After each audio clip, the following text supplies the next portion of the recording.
Hello guys, welcome back my YouTube channel. Today we're looking at a coin that's small in size but big in story, the 1999 Spanish 50 euro cent. It's one of those everyday pieces that quietly links Spain's long literary past with the modern European project, and, as we'll see, it's also a coin collectors regularly check for condition and oddities. First, a bit of context. The euro as a currency was introduced in accounting form in 1999. National mints began striking euro coins in the years that followed, so countries would be ready when the physical euro coins and notes entered circulation in 2002. Spain's first euro coins therefore date from that initial period, including the 1999 dated pieces that are now familiar in pocket change and collections alike. What makes the Spanish 50-cent special is its national design. Spain used a three-design scheme across the cents. The smallest cent coins show local architecture, the middle group, 10, 20, and 50 cent, portrays Miguel de Cervantes, Spain's most famous writer, and the higher denominations feature the monarch. The 50 cents national side shows a detailed quarter-left bust of Miguel de Cervantes in period dress, a deliberate nod to Don Quixote and Spain's cultural heritage. The middle series designs were created by Begoña Castellanos. The common, European, reverse, the value and map, was designed by Luke Lewix. That mix of national pride and a shared European reverse is exactly what the euro was meant to convey. Let's cover the basics so you can identify one at a glance. The 50 euro cent issued by Spain in that first run is a brass-colored coin, an alloy often referred to as Nordic gold for euro cents, with a diameter around 24.25 millimeters and a weight of roughly 7.8 grams. It has a reeded edge and the familiar 12 stars of the EU around the border, plus the word ESPA and the year. Those specs make it easy to distinguish from other cents. So, is it rare? For everyday collecting, the short answer is, no. The 1999 Spanish 50 cent is generally common in circulated grades. Most examples you find in change or in lots online are worth only a small premium over face value unless they're in superb, uncirculated condition or part of a graded set.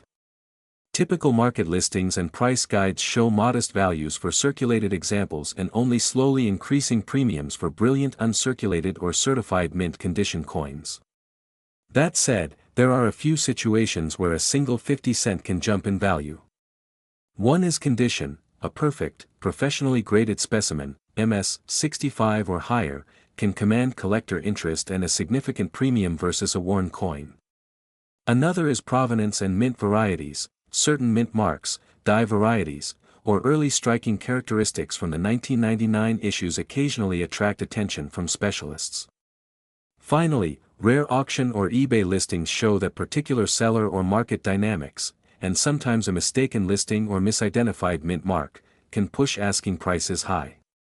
Always verify with reputable price guides and recent realized auction results. What about errors? Error coins are where ordinary pieces suddenly become intriguing. For the 1999 Spanish 50 cent, the kinds of errors collectors most commonly report are typical minting mishaps rather than a single famous error type. These include off-center strikes, double strikes, planchet flaws, and die cracks. Occasionally a coin with an unusual strike, leftover die clash, or a strong doubling will appear and draw bids. True, dramatic errors that push a regular 50 cent into high six-figure territory haven't been credibly documented for this specific issue, but modestly valuable error pieces do show up from time to time, and they're worth checking out.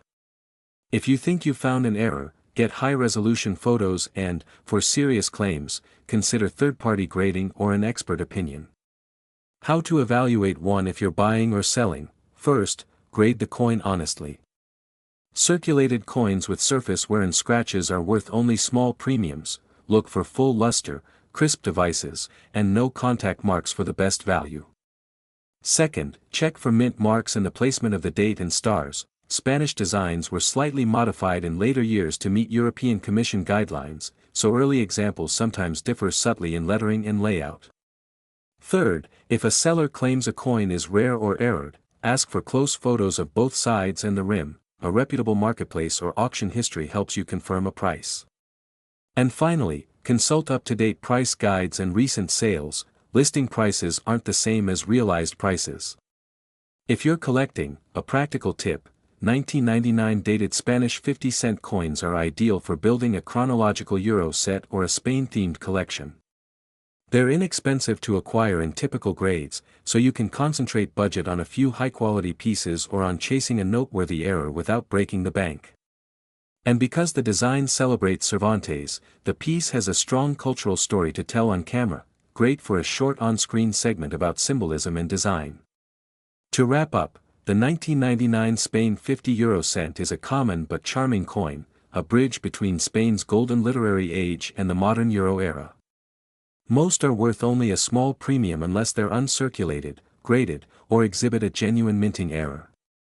If you're buying, verify condition and recent sale prices. If you're selling, highlight provenance, photos, and grading to get the best price. And whether it sits in your pocket or on your shelf, it's a neat little piece of history with a big story behind its tiny portrait. Goodbye guys.